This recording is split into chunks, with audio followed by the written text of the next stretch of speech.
First I would like to thank you for the invitation to be here, and in particular Gajimada and the faculty and the collaboration I have had over the years.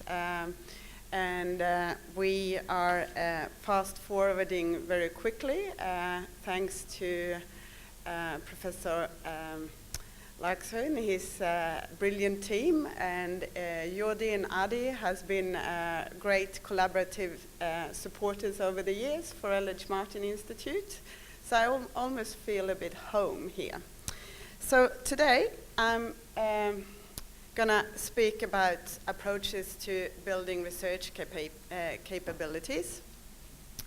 And you can go about this from two perspectives. One is top-down. That means that you look from a ministry level or national priorities and look from that side, or you look from a bottom-up perspective. That means that you look at the individuals or the research centers and the units which perform research.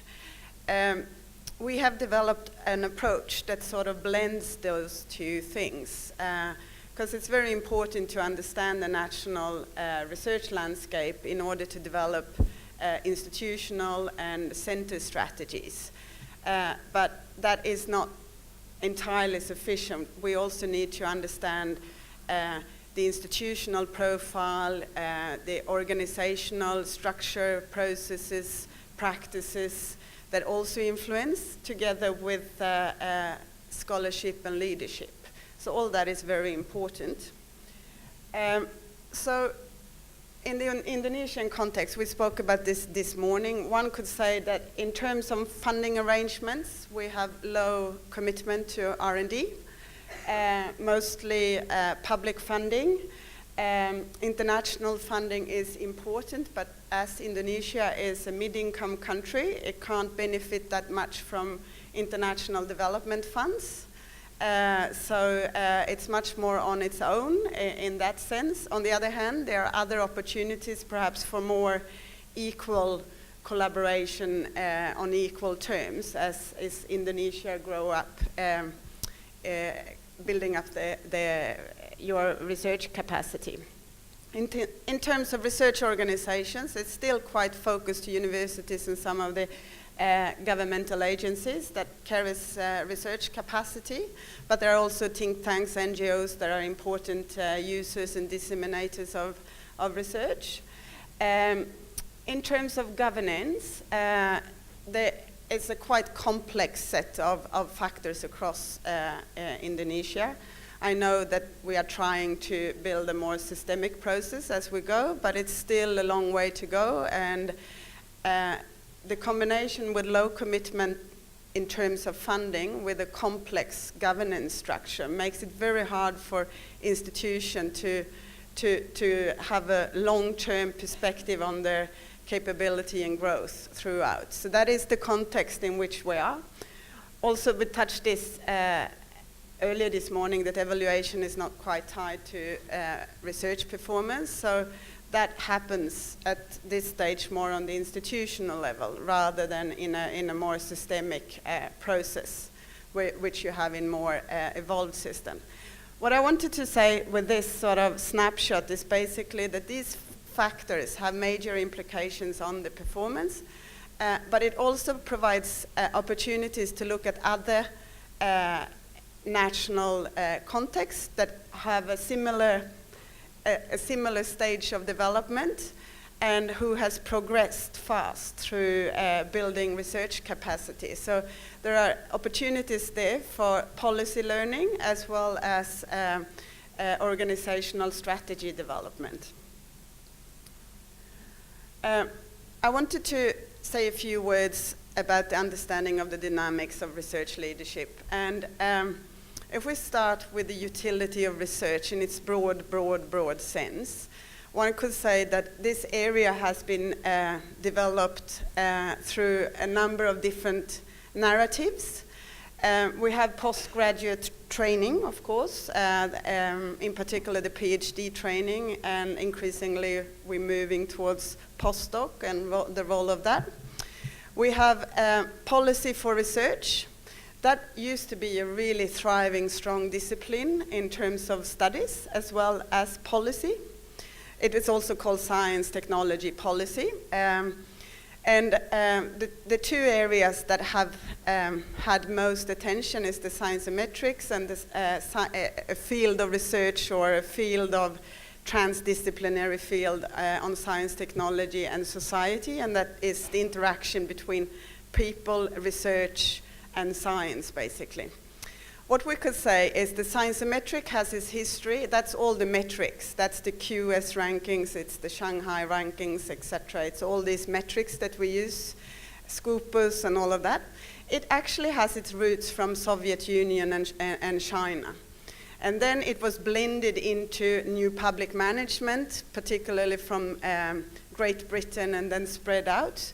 So this area has got more and more attention, though we should be mindful what it can measure and what the limitations are. So the other area, the science, technology, and society, is a bit more dynamic in that it allows for a broader based view on the role of research. And a subfield for that is the public understanding of research. Then we have another field that is research for policy. And one could say that if you have, generally speaking, if a country has low commitments, public commitments to research, that usually means that research has very little role in the policy-making process. That means that a lot of the advocacy and the talk about the role of research is put onto either higher education institutions or institutes or individuals themselves. So it doesn't have this systemic sort of uptake in the society. The area which has received most attention over the past 30 years is the innovation policy and the industrial policy and the research nexus. We have then decided that the important thing for growing a knowledge-based economy is research and science and technology in particular. That means that we have developed a number of metrics on spin-outs, IPR, who owns the research, because when research is more widely used and disseminating, it's very important who owns the rights to the research. And university, industry, partnership, spin-outs and all that. And that has led to entrepreneurship. And from the entrepreneurship, you have also gone up to thinking about social innovation and entrepreneurship from that perspective. Though that area has more to do with science, technology, and society, in a sense, because it's more the social community engagement, and it also has this policy for, or research for policy. But that is sort of a bit disconnecting, and it's coming from this economic mindset. The reason why I'm saying this is that I think we should be very mindful in policy, both at institutional level and at policy level, in the way that we shape and discuss research and the agenda. So it doesn't follow just the innovation pathway, because then we miss all these other parts that actually are also important for research. Next thing is about excellence. So how can we view research excellence? And the literature actually suggests that we can look at it from 4 different perspectives. It has a management perspective to it, a leadership, creativity, and also funding acquisition. And so excellent from a management perspective has a few features. So first of all, the institution needs to satisfy some condition for long-term viability. And that's where funding comes in, and sustainability. A sound governance structure ensuring autonomy and self-direction. Broadly accepted commitment to academic values. Excellence is what the peers value as excellent, and emphasis on the selective, the critical, the fundamental, the cosmopolitan, and the long range. So it's a very sort of holistic approach. From a leadership perspective, it needs to be clear, coordinated objectives, excellent visionary leadership, group participation in leadership, well-managed staff selection, very critical area. Internal and external communication strongly correlate with high-level performance.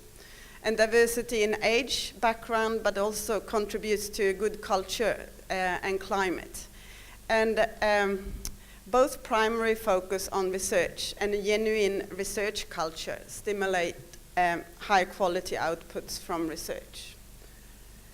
When it comes to creative research, what is more and more obvious over time is that collaboration across sectors is very important for producing excellence. It's both in the sense of transdisciplinarity, but it's also in the interaction with other actors across the society. We can also see that successful groups draw more and more on collaborative networks and provide links between disjointed peers and work under conditions that reflect multidisciplinary contact. This is, of course, rather specific to various disciplines, but still it's a trend. And one can also say that a scientific actor that operates in the intersection of diversity of research groups may generate the most original ideas, but it might not be those that sort of diffusing new ideas. They need to be more anchored within the peer community.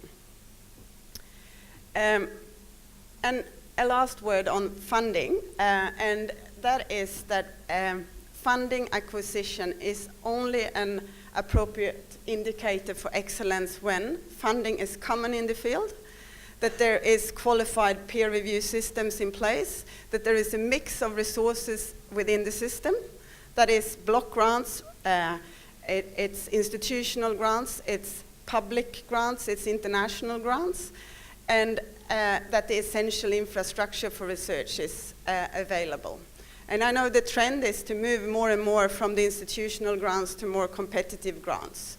And if the balance is getting wrong, one runs into a lot of problem because it's very hard to run the sustainability and to build teams on that basis. So how do we work to improve performance? And I think you talked about this extensively in your presentation. And we need to see performance as you have the executive leadership, the rectory, the university leadership. You have the research leadership at center level, institute level, and then the support structures to underpin all of this. And we have developed jointly with Gajah-Mada a self-assessment instrument that go through those functions and look at governance, the research profile, the research capacity, the knowledge transfer type of activity. Mobility is another important factor that was just addressed briefly, as well as the international profile. If we look at the executive leadership, we could say that,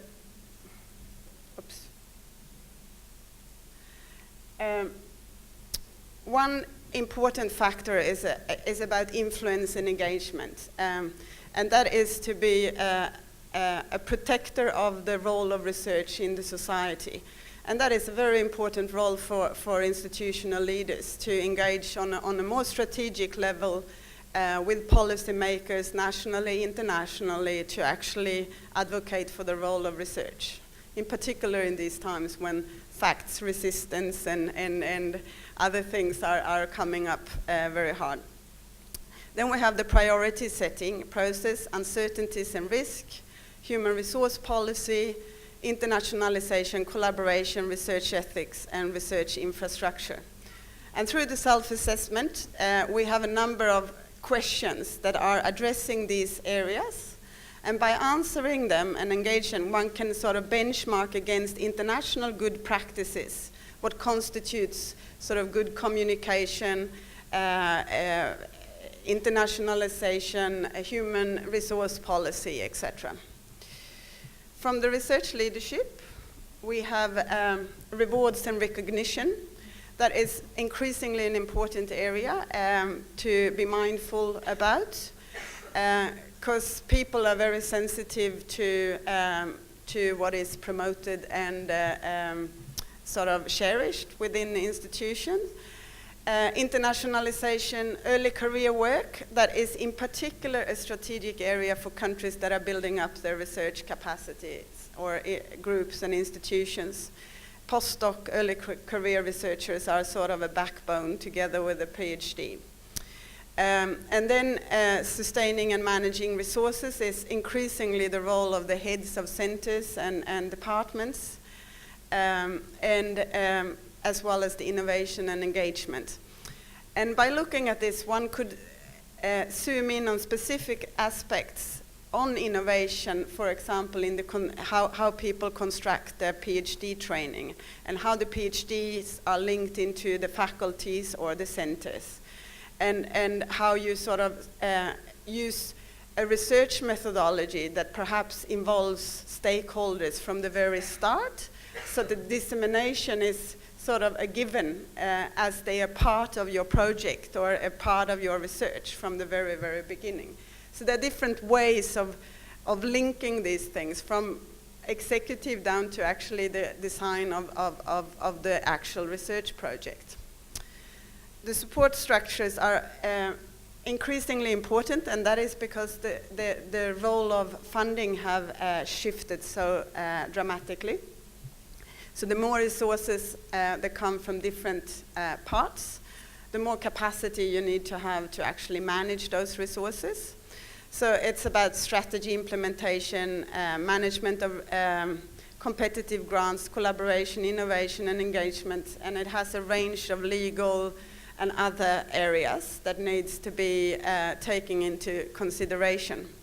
What I often say to, in particular, early career researchers in trainings is that it's good to have a good orientation across all areas, and that you know people so you know how to avoid the bottlenecks, because it's very complex to go through all these processes.